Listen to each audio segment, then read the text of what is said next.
Bhagavate Vasudevaya. Om Namo Bhagavate Vasudevaya. Om Namo Bhagavate Vasudevaya. Welcome to today's reading from Brilliant as the Sun, a retelling of Srimad Bhagavatam Canto 5, the Universal Order. We are going to be reading from chapter 12, Rahugana's Doubts. Ukam karoti vachalam pangum langhayate girim yat kripatamaham vante Shri Gurum Deenadayanam Parmananda Madhavam Shri Chaitanya Ishwaram Hari Om Tat Sat. Verse 1, Rahugana relaxed. This kind of yoga practice was possible even for him. He said, O Brahman, I offer you my humble obeisance. I can understand that you are a most exalted personality, Krishna's direct representative, as venerable as him. Since you are fully self-realized, you can reconcile apparent contradictions in the scriptures.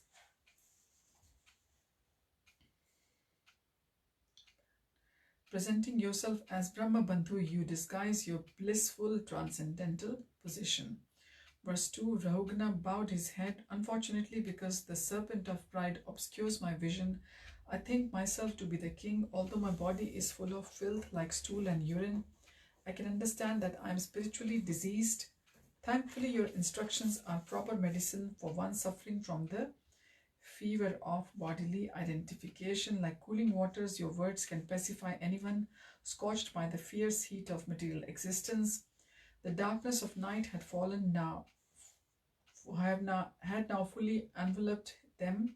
Bharat stood up to leave. He had told the king all he needed to know. Hearing and chanting about Krishna was the certain means of success for anyone.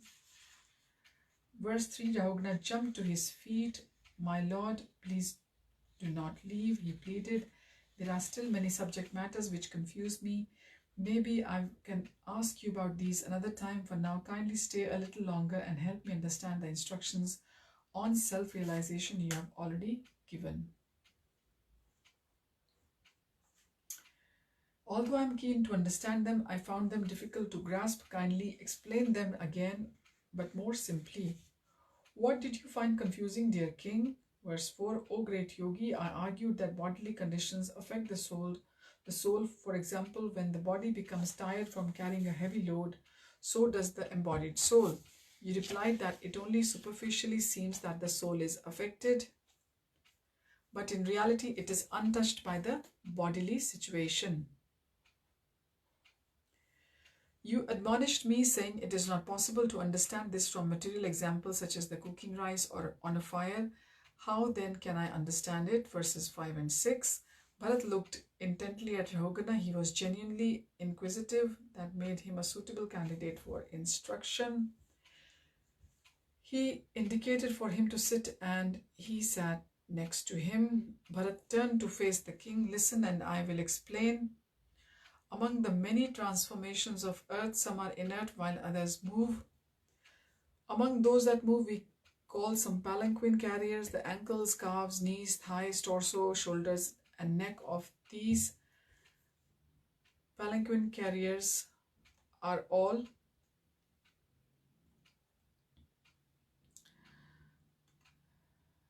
made of earth, and above them on a wood palanquin is another transformation of earth designated as king of Sauvir. Only because of illusion do you accept this designation as yours. In truth, you are simply a clod of earth.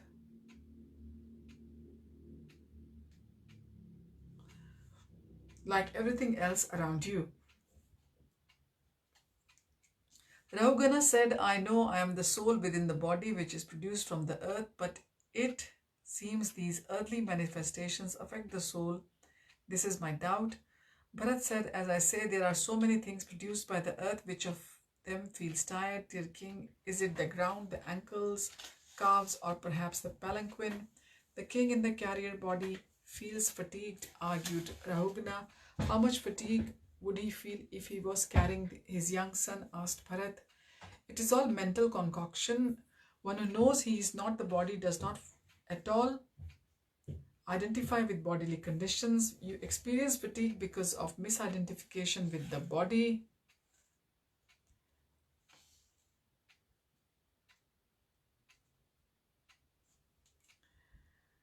It is the false ego which makes it difficult for you to understand. Because you want to enjoy the pleasure of the body, you must experience the distress. Those who do not identify with the body also do not identify with its enjoyment or suffering. Rahugana gazed in awe at Bharat. It was as if Lord Kapil himself had appeared before him.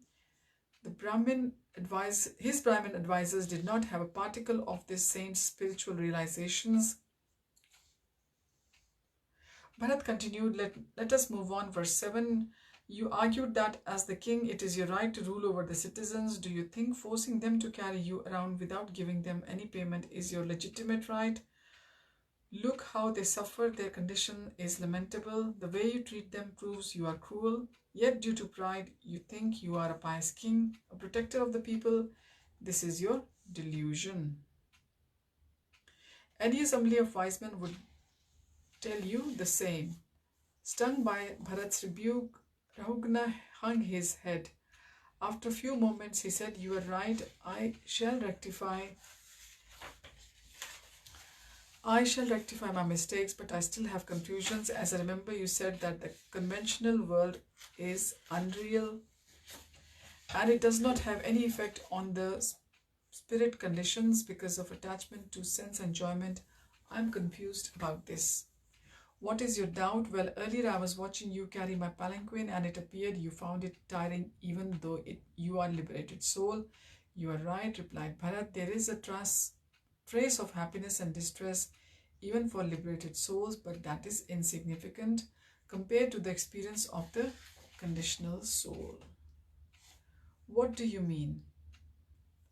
When we dream of being attacked by the venomous skein, we experience terror. Even when we first wake up, there will be some residual fear. However, the newly woken person's fear is insignificant compared to that of the one still dreaming. Verse 8, listen, I shall logically demonstrate the illusory nature of the conventional world. As I already pointed out, all material bodies are but transformations of earth. When we leave them, they again revert to earth. Whether a king's body or palanquin carrier's body, it is ultimately just earth. The difference are in the designations only, Rahugana replied. If everything is just earth, then at least what is the real and that is real and can affect the soul. Verses 9 and 10, Bharat said, earth is also just a name. It is also only a combination of atoms. Atoms are also temporary construct and not the ultimate cause of existence. Indeed, nothing in the universe is real. Labels such as short, large, thin, big are all imagined. Like so many pots all made of clay but named differently, all material phenomena are but fleeting transformations of Krishna's external energy Maya. The perceived difference are due to substance, nature, mind, time and karma, but they are all ephemeral and ultimately unreal. Rahugana said, what then is reality? Verse 11, Bharat applauded the king. Yes, this is the most important question we must ask. Truth is non-dual beyond the purview of matter. Non-dual knowledge, Rahugana looked confused. Yes, as I say, it has no material characteristics such as big or small, hot or cold, or any of the other countless dualities by which we identify material phenomena. Indeed, it gives liberation from matter. It is the only reality beyond imagination. What exactly is this knowledge? Asked Rahugana. He felt he was ready for liberation. It has three phases. First, Brahman, the all-pervading impersonal aspect, then Paramatma, the supersoul in the heart realized by tranquil yogis, and finally Bhagwan, the supreme person. Learned scholars know him as Vasudev, the cause of Brahman, Paramatma and all phenomena.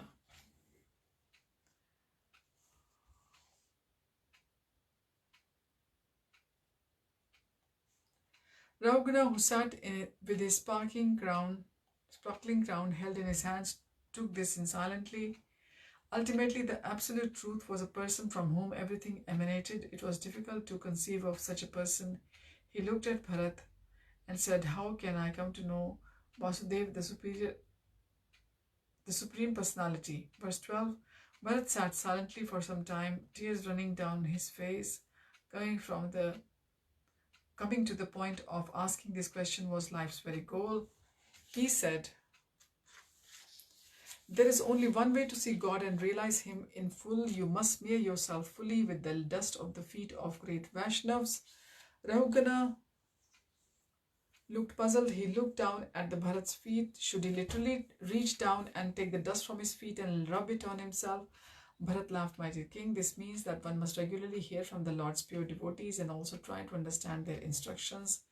There is no other means to remain fixed in the truth, not by renouncing the world, nor by practicing severe penances, nor even strictly adhering to our worldly duties.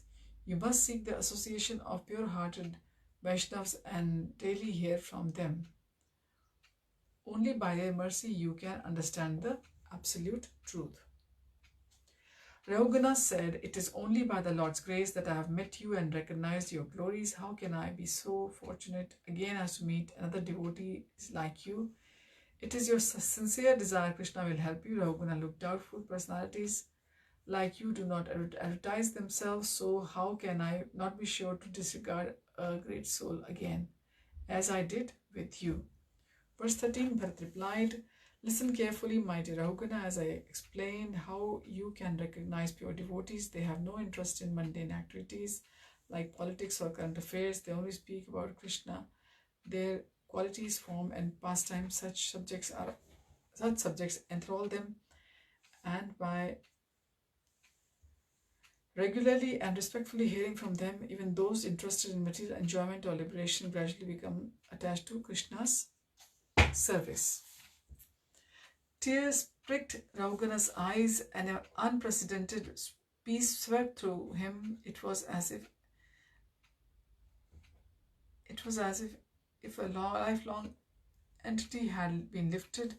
Bharat's instructions were powerfully uplifting. Who was this person? He said, "My dear Brahmin, despite my offenses, you have mercifully instructed me on the truth. If it pleases you, pray tell me, who are you?" Verse 14, Bharat looked steadily at Rahugana. He had proved himself to be a sincere seeker of truth and had accepted Bharat as his teacher. It was time to reveal his identity to the king. He said, "Previously I was a king like you, then too my name was Bharat." Rahugana gazed at the apparently destitute Bharat sitting before him, a king. Suddenly his eyes opened.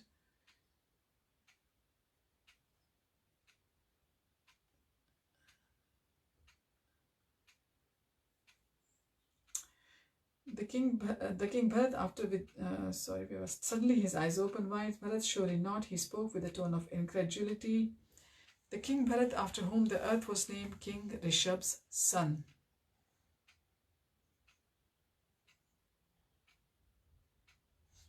"Yes, I attained perfection by hearing the Vedas and becoming detached from material affairs. After retiring, I fully engaged in serving Krishna, but by misfortune, I later became attached to a deer and consequently gave up my spiritual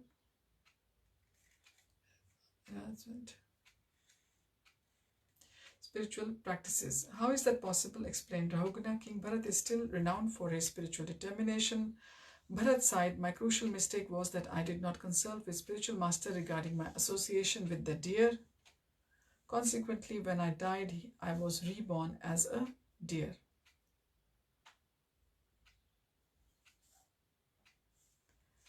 Rahugana gasped. "A deer? That was a serious fall down." Verse 15, "Yes, it was. Thankfully, because of my previous sincere service to Krishna, I could remember everything of my past life. I could remember everything of my past life even while in a deer's body. Since I am still aware of my previous error, I am now very cautious to stay aloof from the worldly association. For this reason, I wander alone, appearing like a dumb and crazy fellow." Verse 16, "My dear Rahugana, my most ardent advice to you is always seek the company of exalted devotees, their association will give you the most sweet by which you can cut through the illusion. You will recognize them by their similar interest in transcendental subject matters. By discussing the truths about Krishna in such a fashion, you will awaken your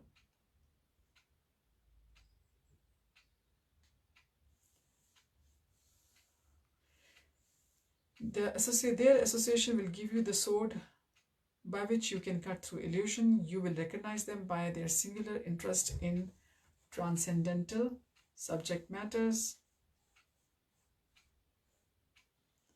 By discussing the truths about Krishna in such association, you will awaken your attraction to such objects and eventually enter Krishna's eternal spiritual abode. Thus, you will achieve perfection in this one lifetime. So, discussing the truths about Krishna in the association of exalted devotees, Rahugana has been told by Jada Bharat that he will awaken the attraction towards the topics of Krishna in hearing and discussing and memorizing, and then he will be automatically entering Krishna's eternal spiritual abode, and in one lifetime he will achieve the perfection. Thank you for joining. Hari Om Tat Sat. Hare Krishna.